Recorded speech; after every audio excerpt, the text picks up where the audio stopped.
kan tentang kesolehan anak. Oh, Jadikanlah semua iya. ketaatan, ketakwaan yang dilakukan orang tua itu untuk anaknya, minta sama Allah. Jadi jangan ingin anak yang soleh, sementara orang tuanya tidak berusaha untuk itu. Gitu. Ini jalur langitnya berarti. Itu jalur langitnya harus gitu.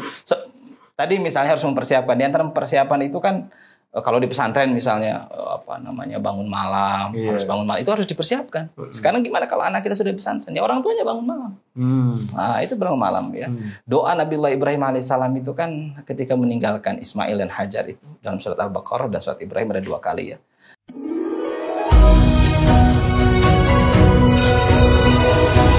Begitu, Ustaz Ade. Sekarang ini ada orang tua yang pengen cepet-cepet anaknya tuh masukin ke pesantren. Saya juga baca nih beberapa artikel gitu ya. Itu ternyata ketika santri itu terlalu muda, terlalu dini untuk masuk pesantren, itu katanya berpengaruh juga. Gimana ya tanggapan Ustaz Ade? Ya, satu sisi kita perlu apresiasi ya bahwa semangat orang tua ya untuk kemudian memberikan pendidikan agama kepada putra-putri mereka. Nah, itu adalah perkara yang positif. Ya, meskipun nanti motivasinya apa itu memang perlu dibina begitu ya. Hanya saja memang nanti banyak problem kalau kemudian pendidikan di pondok jauh dari orang tua itu ya memang perlu diakui, apalagi kalau dari rumahnya belum siap kan, apalagi misalnya usia SD itu adalah usia untuk menyiapkan usia bagaimana anak itu mendapatkan kasih sayang orang tua, kasih sayang secara verbal bahkan secara sentuhan fisik begitu ya, sehingga kalau kemudian jauh dari orang tua di masa-masa itu, nah ini nanti tidak akan maksimal begitu. Jadi sebenarnya memang ada batas usia mungkin atau gimana ya bisa dikatakan? Yang penting sebenarnya sudah ada persiapan. Sudah ada persiapan. Bagaimana persiapan itu nanti mencakup persiapan secara mental, persiapan secara emosional, persiapan kemandirian. Nah, karena kan nanti dia di pesantren itu ya mau tidak mau dia harus memenuhi kebutuhannya itu secara pribadi. Artinya meskipun misalnya dari pesantren itu disiapkan ini, disiapkan itu, tetapi kan tetap tidak seperti di rumah.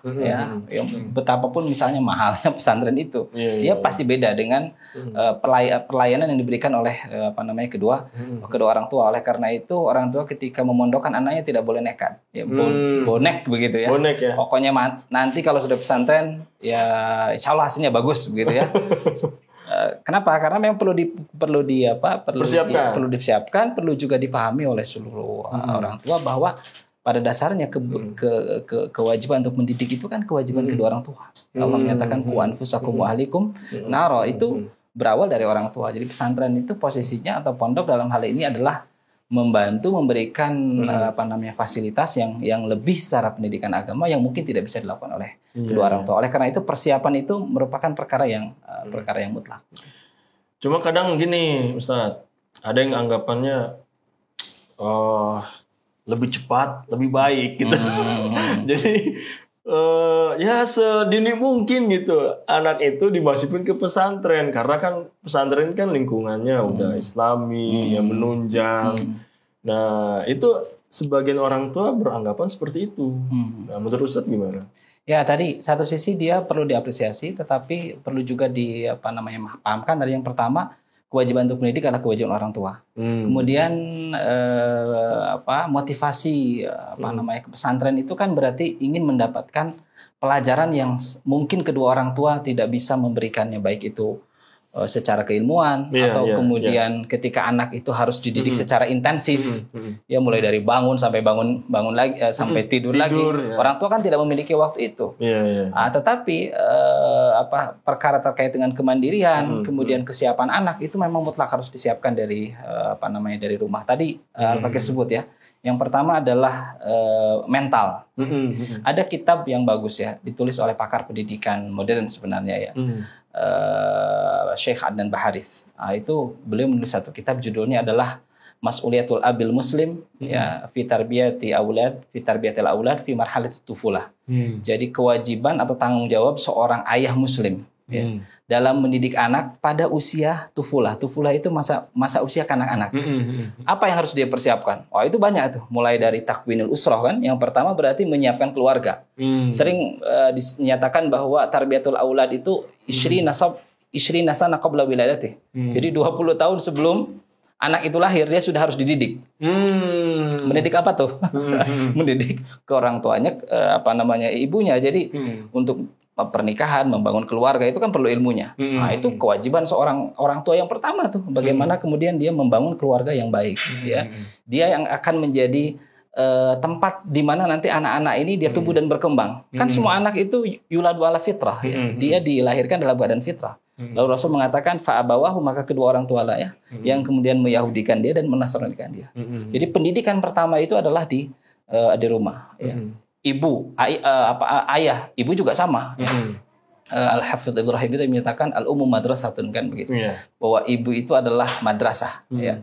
Idza a'dadta sya'ban thayyibal araqi. Kalau kita sudah berhasil mempersiapkan ibu yang hebat, ya ibu yang tangguh, nanti kita akan mampu membangun masyarakat juga yang kuat. Jadi mulai dari membangun keluarga, kemudian nanti misalnya ada tarbiyatul akhlak ya. Jadi, ayah memiliki tanggung jawab tuh untuk menyiapkan ke pondok itu supaya nggak kosongan, supaya nggak polos, ya pemahaman tentang akhlak dengan Allah, akhlak dengan kemudian hal-hal suci di dalam Islam, para nabi, kemudian bagaimana dia memperlakukan Al-Quran, akhlak terhadap dirinya sendiri, bagaimana dia menghiasi dirinya sendiri, akhlak terhadap orang lain. Orang lain itu nanti levelnya berbeda-beda, ada guru, ada teman, kemudian akhlak terhadap orang tua, bahkan akhlak terhadap ghair mukallaf.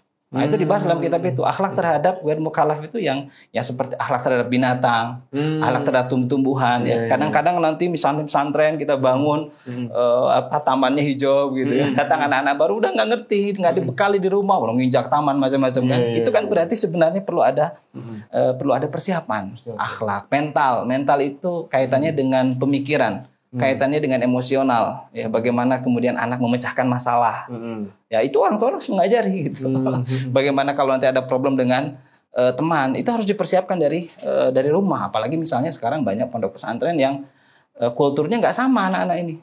Mungkin kalau di Bogor misalnya, belum tentu pesantren di Bogor semuanya orang Sunda. Mungkin dia bisa dari Jawa, mungkin dari luar daerah, bahkan dari luar negeri.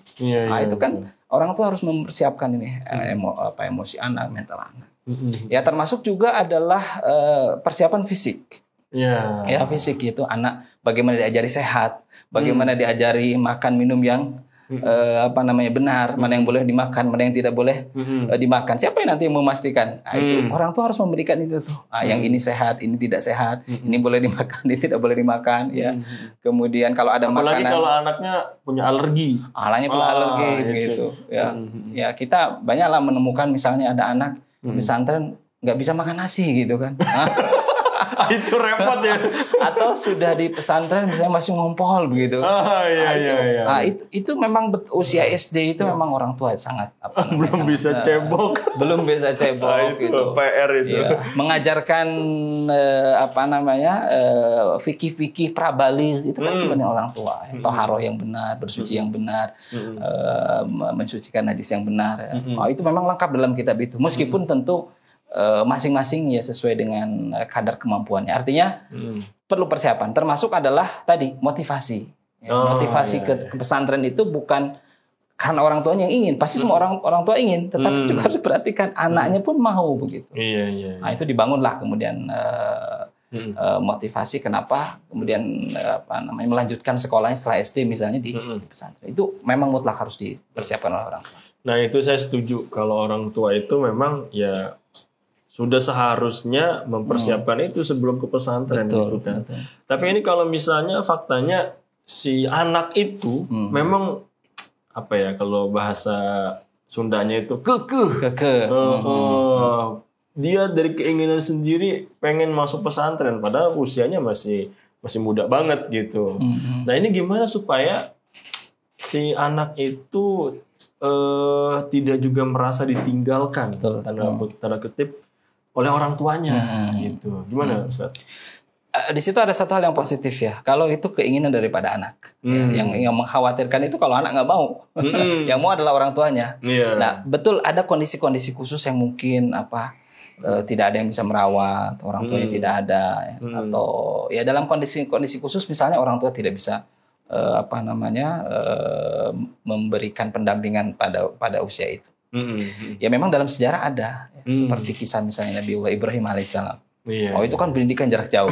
Nah, itu dalam kondisi-kondisi tertentu kita disajikan di dalam sejarah para nabi, dalam sejarah Islam itu gimana caranya ya. Nah, berarti di sini kita belajar nih bagaimana Nabi Ibrahim alaihissalam mendidik Ismail jarak jauh. Itu padahal belum ada WA dulu. Belum ada WA. Kemudian juga bukan lagi usia anak-anak, usia bayi ditinggal sama ibunya kan.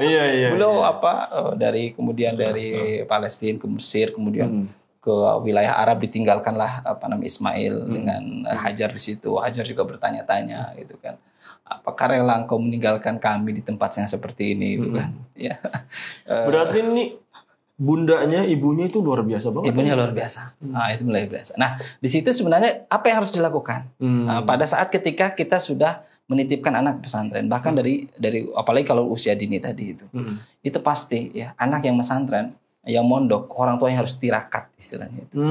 Jadi apa itu? Tirakat itu dalam arti dia beribadah pada Allah Subhanahu wa taala, memohon tentang kesolehan anaknya. Jadikanlah semua ketaatan, ketakwaan yang dilakukan orang tua itu untuk anaknya, minta sama Allah. Jadi jangan ingin anak yang soleh, sementara orang tuanya tidak berusaha untuk itu. Gitu. Ini jalur langitnya berarti. Itu jalur langitnya harus gitu. Tadi misalnya harus mempersiapkan. Di antara persiapan itu kan kalau di pesantren misalnya bangun malam, harus bangun malam, itu harus dipersiapkan. Sekarang gimana kalau anak kita sudah di pesantren? Ya orang tuanya bangun malam. Nah, itu bangun malam ya. Doa Nabiullah Ibrahim alaihissalam itu kan ketika meninggalkan Ismail dan Hajar itu dalam surat Al-Baqarah dan surat Ibrahim ada 2 kali ya. Ketika wa idh qala Ibrahimu Rabbi ij'al hadza baladan amina. Gitu. Ya Allah, jadikan ini itu dalam surat Al-Baqarah ini itu karena Makkah pada saat itu kan ya masih mungkin kalau di kita hutan belantara. Kalau di sana ya padang pasir yang tandus, bahkan air pun belum ada. Minta sama Allah keamanan. Nah, itu masih dalam keadaan bukan lagi kampung, tidak ada kehidupan di situ. Dalam surat Ibrahim Allah menyatakan juga wa idz qala Ibrahim rabbi ij'al hadzal balada amina. Ya Allah, jadikan negeri ini, ketika balik yang kedua tuh. Itu Makkah sudah berubah menjadi sudah ada kehidupan di situ, sudah ada air, sudah ada orang yang di situ. Apa yang diminta oleh Nabi Ibrahim alaihissalam? Ya Allah, jadikan negeri ini negeri yang aman. Minta sama Allah, ya Allah, ya meskipun di pondok itu kan sebelumnya kita pernah mendiskusikan, sekarang banyak sekali hal-hal yang memang tanda petik mengkhawatirkan juga. Bahkan itu bisa terjadi pondok. Minta orang tua kepada Allah, ya Allah, jadikanlah tempat di mana anakku belajar itu tempat yang aman. Bahkan sampai Ibrahim kan sampai curhat sama Allah, ya Allah, aku tinggalkan anak dan istriku fi wadin ghairi dizar'in, ya, di lembah ya yang tandus, tidak ada kehidupan, tidak ada pohon, tidak ada air. Ya, maka Ibrahim mendoakan mereka. Jadi ini jurus langitnya juga harus dilakukan oleh orang tua. Tirakat tadi itu. Kalau anaknya tahajud, orang tuanya di rumah tahajud. Orang tuanya sulit untuk bangun ya, anaknya juga nanti agak-agak sulit untuk bangun. Ya, termasuk tadi apalagi sekarang kan wasilahnya udah banyak ya. Tetap menjalin komunikasi. Ya, mungkin dengan pihak pesantren, apakah itu ada telepon, apakah mungkin sekarang ada Zoom meeting dengan orang tua sebulan sekali, memberikan motivasi. Jadwalnya ya. Ada jadwalnya, termasuk juga ada yang indah sebenarnya. Ya. Nah, anak ini kan di pesantren. Di pesantren tempat saya mengajar. Itu tetap dengan anak itu masih komunikasi, masih pun bisa bertemu sehari-hari, itu komunikasi dengan surat. Itu romantis banget. Itu romantis banget. Ayahnya di situ, anaknya di situ, tapi dia tulis surat. Kemudian kita balas. Dia menyapa adiknya di rumah. Dia kemudian itu terharu luar biasa kan orang tua ketika misalnya anak-anak kita yang pertama misalnya dia mengakui misal ketika adiknya dapat nilai yang bagus, dia menulis di situ ya. AA mengakui bahwa dulu pada usia seusia teteh kan anak perempuan, adiknya perempuan tidak punya nilai sebesar itu bangga sekali adiknya itu. Padahal sesekali setiap hari bisa lihat itu. Jadi suasana romantis itu perlu dibangun. Oh betul. Perlu dibangun lewat telepon kah, lewat mungkin meeting. Ini inspirasi banget untuk saya ini. Buat surat. Wah, itu kalau kita cari itu. Ya, Risalatul Ab ila Ibnihi. Banyak sekali. Contoh surat seorang ayah terhadap anaknya. Apalagi kalau jauh. Jauh, tulis surat. Berikan ke pondoknya. Ada kitabnya atau gimana? Ada banyak. Oh. Ya, tulisan-tulisan para ulama itu nyontek aja. Oh gitu. Ya kalau misalnya belum ada inspirasi, baca surat Luqman, ambil terjemahnya. Itu kan Luqman. Iya, betul. Itu semuanya nasihat itu. Tuliskan itu, berikan sama gurunya untuk dibaca sama anaknya dan minta balasannya. Indah sekali itu. Betul. Nah, ini Ustadz, ketika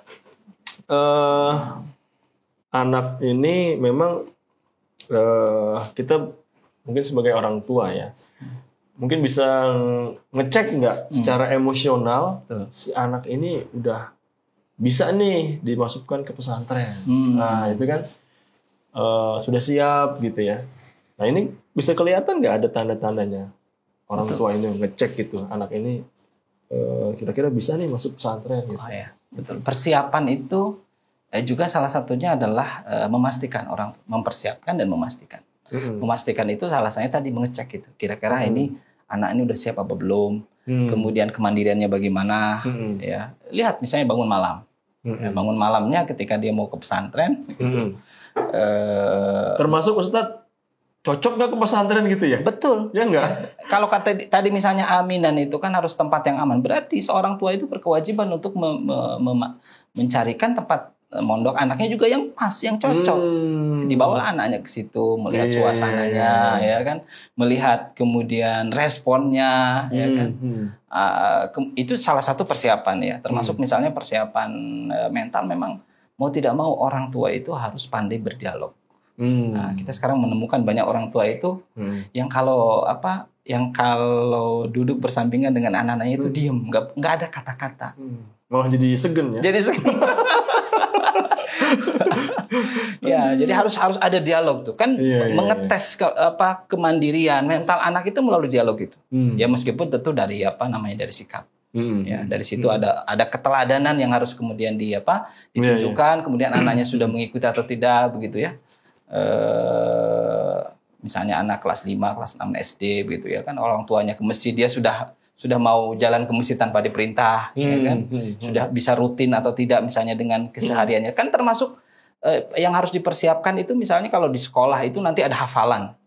Jangan sampai kemudian anak itu tidak terbiasa menghafal, itu pasti problem. Kalau problem cari jalan keluar. Jadi jalan keluar gimana caranya, tidak lagi mondok di tempat itu.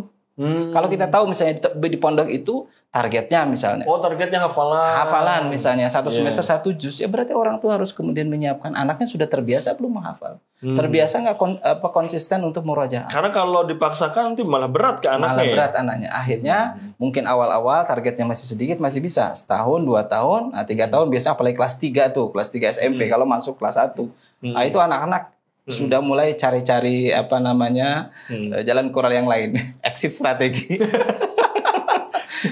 bikin masalah. Bikin masalah karena bebannya berat. Karena banyak yang tidak terbiasa. Coba bayangkan, harus bangun di pondok jam 3 malam. Di rumahnya belum dipersiapkan itu. Harus menghafal 1 semester misalnya 1 juz, apalagi ada yang 2 juz, belum terbiasa menghafal. Ya. Itu akan berat. Jadi harus dites mulai dari kesiapannya, kemandiriannya. Kemudian juga kemandirian itu ada kemandirian keseharian ya, makan, minum, bangun. Kemudian mungkin di sebagian sekolah kan harus ada yang mencuci sendiri ya, diajarkanlah gimana caranya mencuci. Diajarkanlah bagaimana caranya dia bisa nggak setrika. Dia tentang pemahaman tentang ini bahaya, ini listrik ini bahaya, itu kan harus dari rumah. Jangan sampai dari pesantren untuk nyolokin itu strum ke tempatnya nggak tahu gitu.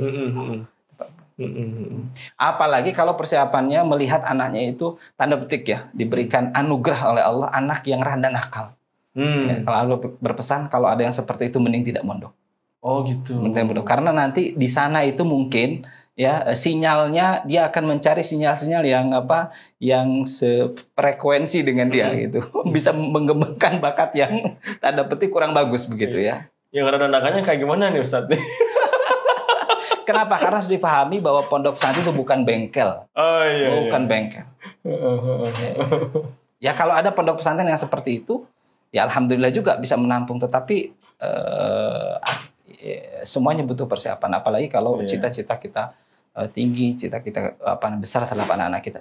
Qu anfusakum wa ahlikum nar. Jaga keluargamu dari api neraka, dan itu dimulai daripada di rumah. Pembicaraan kita sebelumnya kan keberhasilan itu 3.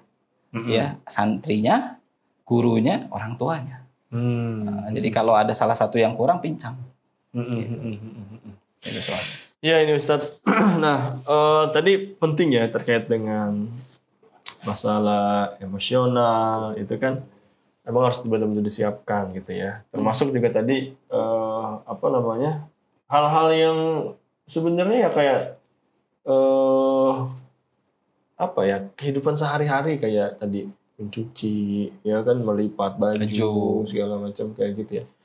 Sekalipun memang kalau bisa jadi di pesantrennya ada laundry gitu kan. Betul. Ya kan? Tapi secara ini pun harus memang benar-benar dipersiapkan kan itu. Harus dipersiapkan. Jadi bukan hanya belajarnya aja. Bukan hanya belajarnya, boleh jadi nanti jadwal yang padat di sekolah, pelajaran yang banyak, apalagi tambah pelajaran yang sulit, target-target yang tinggi, itu kadang-kadang itu tidak bisa tercapai karena ia tidak bisa memaksimalkan waktu istirahatnya, pusing dengan dengan tadi PR pribadi yang belum selesai, ya kan? Bangun misalnya selalu telat, yang lain sudah selesai di masjid, dia masih harus antri paling belakang, ya kan? Itu nanti problem itu. Jadi memang kemandirian itu perkara yang penting. Ya, itu kitab yang tadi ditulis oleh Syekh Adan Baharith itu luar biasa itu. Jadi itu menyiapkan dari A sampai Z lah kurang lebih itu. Saya menemukan Ustadz, ada yang santri itu yang ini Ustadz, yang mungkin nggak tahu ya apakah ini PR orang tua juga atau enggak gitu ya. Ini terkait dengan santrinya itu jadi suka was-was. Jadi ketika wudhu dia berulang kayak gitu. Itu PR orang tua juga nggak ketika untuk mempersiapkan itu sebelum pesantren gitu. Betul ya, bahwa tadi misalnya ini fikih prabalik itu harus diajarkan dari rumah ya. Mungkin pertanyaan begini, kok Ustaz tadi ini orang tua. Kenapa? Ya karena memang asalnya adalah kewajiban orang tua. Jadi ketika di rumah sudah dipersiapkan, itu insya Allah akan ada capaian yang melejit. Cepat begitu ya. Berbeda dengan yang tidak dipersiapkan.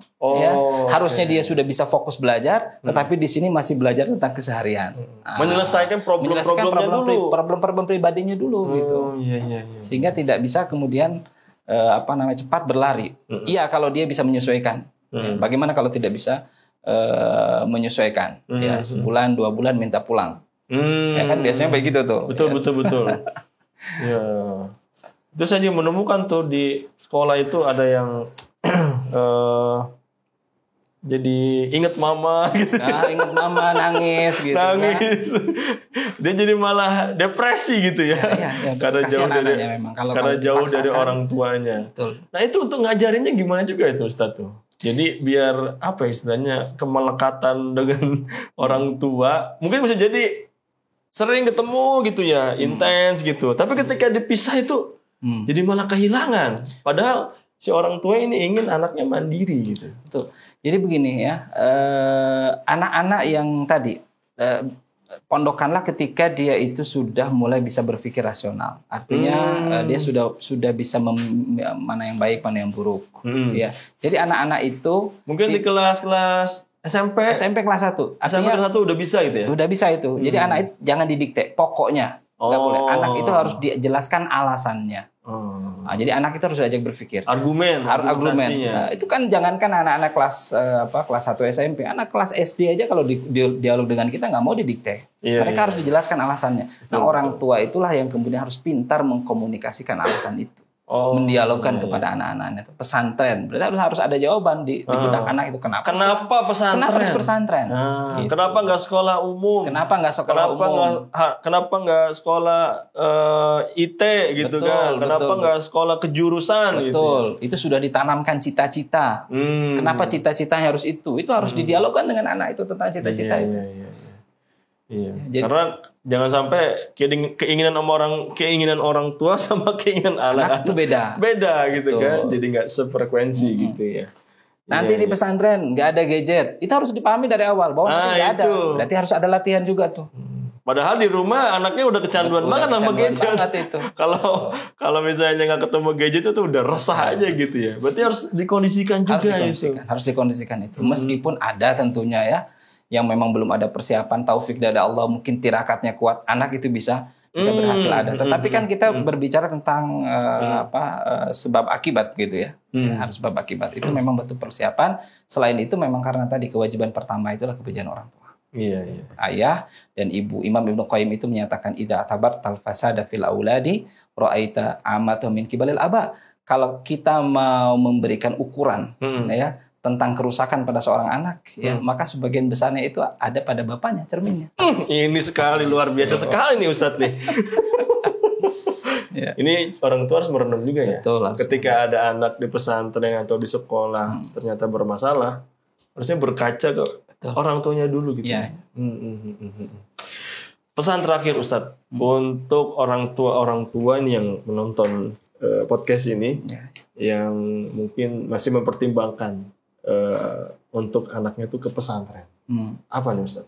Itu Masya Allah cita-cita mulia ya, keinginan yang perlu diapresiasi, ya ingin memberikan yang terbaik bagi anaknya, ilmu dan ilmu tentu dalam hal ini ilmu agama ya, yang bisa menuntun, yang bisa membentengi. Ilmu agama yang membuat bertakwa, ketakwaan itu akan membentengi seseorang ya dari segala kemaksiatan, pelanggaran terhadap hukum Allah Subhanahu. Itulah hal yang luar biasa. Ya, tetapi untuk mencapai tujuan tadi itu ada tahapan-tahapannya. Tahapan-tahapannya inilah yang kemudian harus sabar. Harus sabar ya. Jadi mendidik itu ibarat menanam ya, menanam bukan istilahnya itu yagris, bukan yazra. Kalau yazra itu tanaman kecil. Kayak misalnya padi, jagung, mendidik itu tidak begitu. Sekarang tanam 3 bulan berikutnya sudah bisa dipanen. Tidak ya, itu seperti pohon besar yang harus kita tunggu ya, ibarat kita. Berarti ini kayak buah duren, kemudian mangga ya. Itu nggak bisa langsung bisa dipetik hasilnya. Tetapi ya hasil yang baik itu mulai dari kemudian memilih benih, mau di mana nih benih ini ditapan ya. Memilih benih, memilih tempat, kemudian merawat, menyiram, ya, kemudian menjaga dari hama, betul. Kan, apalagi masa kecil ini, ya ibarat ada yang pohon baru tumbuh kan, itu gangguannya macam-macam, dipatok ayam juga bisa bisa patah. Nah, dan yang penting juga harapan Ustadz ya, kayaknya. Jangan sampai ini anak masuk pesantren ini nggak ada perkembangannya, udah cabut aja gitu kan. Kayak tanam pohon ini nggak jadi ini. Harus sabar. Udah aja dipangkas gitu. Betul harus sabar. Dan dalam menuntut ilmu itu ada yang namanya futuh. Futuh itu ada kalanya kapan ilmu itu dibuka oleh Allah Subhanahu Wa Taala. Allah melihat banyak anak yang mungkin usia SD, SMP itu susah sekali untuk untuk diatur. Tapi kelas 1 SMA, kelas 2 SMA sudah bisa berpikir. Melejit. Masya Allah, melejit luar biasa. Jadi santri teladan, nilai-nilainya bagus. Orang terlalu sabar. Masya Allah. Saya menyaksikan juga Ustaz. Ada yang seperti itu. Yang seperti itu. Oke Ustaz. Terima kasih nih. Sharing-sharingnya luar biasa nih. Mudah-mudahan menginspirasi para orang tua yang ingin memasukkan anaknya ke pesantren. Nanti kita ngobrol-ngobrol lagi. Insya Allah. Barakallahu Ustaz. Terima kasih. Assalamualaikum. Waalaikumsalam.